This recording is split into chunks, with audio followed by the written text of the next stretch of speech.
I grew up in a village where time moved slowly and eyes moved even slower. Every street corner had a familiar face.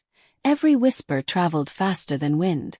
And in a place like that, stepping out alone as a young woman wasn't just discouraged. It was a statement. A risky one.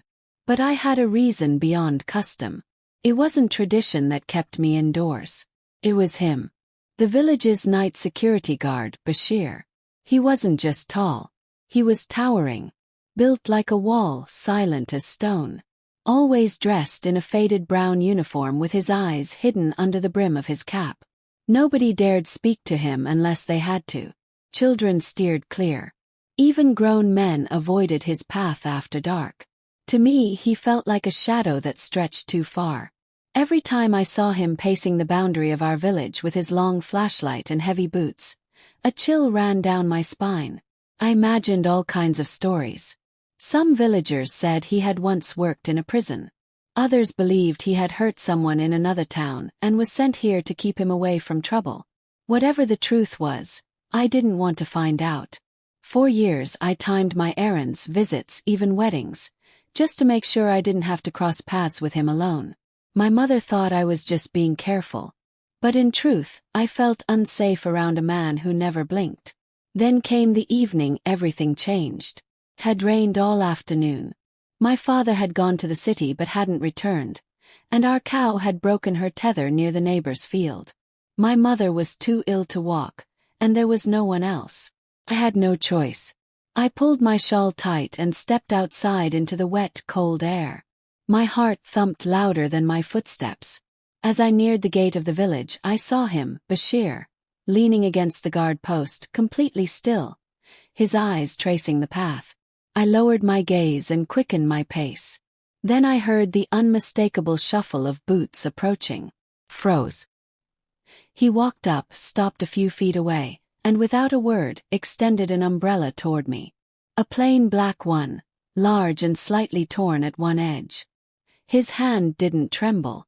His face remained unreadable. But in that moment, something cracked in my assumptions. Took it. Hesitantly. "Thank you," I whispered, unsure if he'd even respond. He didn't. He simply nodded and turned back to his post.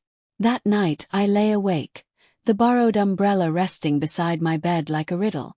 For years, I feared the man behind the uniform. Now, for the first time, I was curious. After that night, something shifted. Quietly, like the change in wind before a storm. Bashir, the man I had feared for so long, began to appear differently to me. It wasn't his size that softened, nor his silence that broke, but the way his presence now felt less threatening, and oddly reassuring. Each evening I noticed subtle gestures.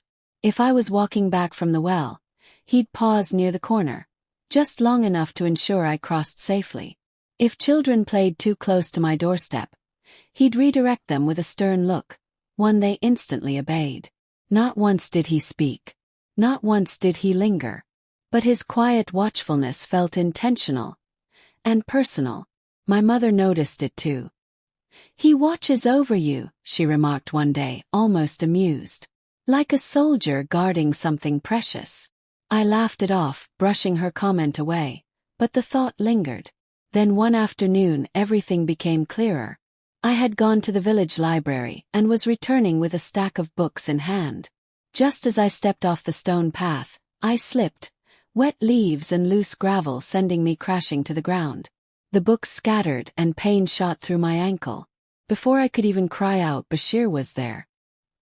He knelt beside me silently, picked up the books and offered his hand, not forcefully but with calm insistence. His grip was strong yet gentle. He helped me to a nearby bench without a word. Only when I was seated did he finally speak. "You should be more careful." It was the first time I had heard his voice. Steady, unapologetic. I nodded, not trusting myself to say much.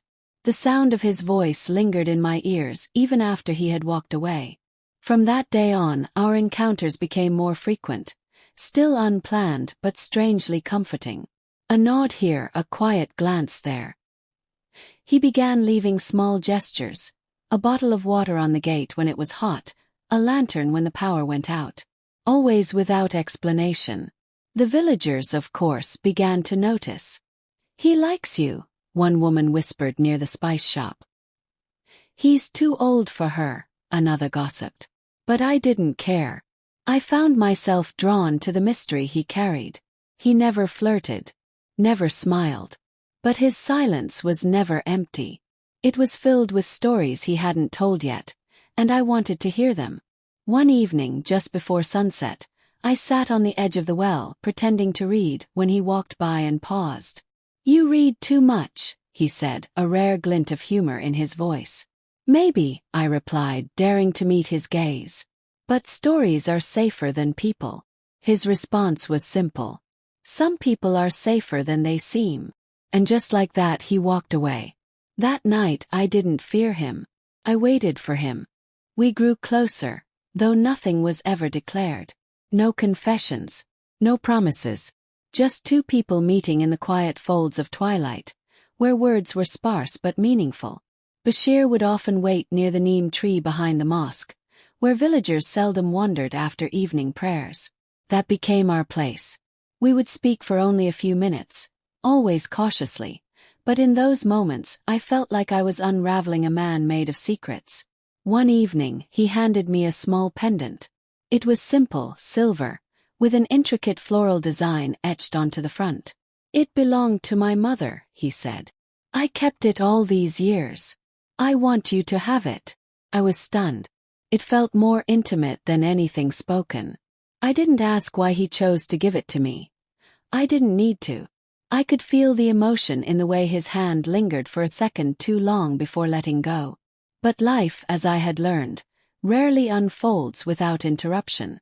2 days later, I went to the nearby town with my aunt.